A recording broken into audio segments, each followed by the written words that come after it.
Hello and welcome back to Simple English Lab. Today we are learning about modal verbs. These are special verbs like can, should, must, may, and might. We use them to talk about ability, advice, possibility, permission, and necessity. Let's talk them one by one. Can for ability and permission. Ability. I can swim. She has the ability to swim. Permission. Can I go out now? Asking if it's allowed. Second, should.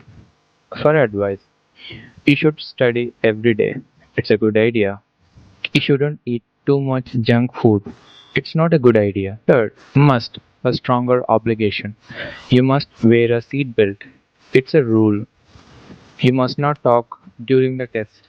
It's not allowed. Fourth, may, might. For possibility. It may rain today. It's possible. She might come to the party. We are not sure. Let's do a quick quiz. Fill in the blanks. I blank speak Spanish. It's an ability. Answer. I can speak Spanish. You blank see a doctor. It's an advice. Answer. You should see a doctor. We blank finish this today. It's a necessity.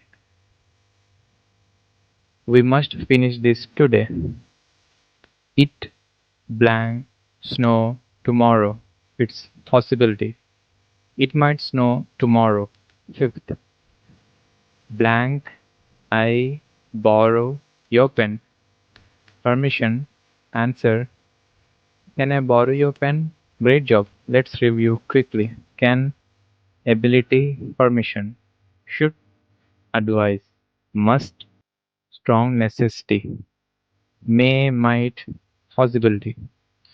Using modal verbs help you sound more natural in English.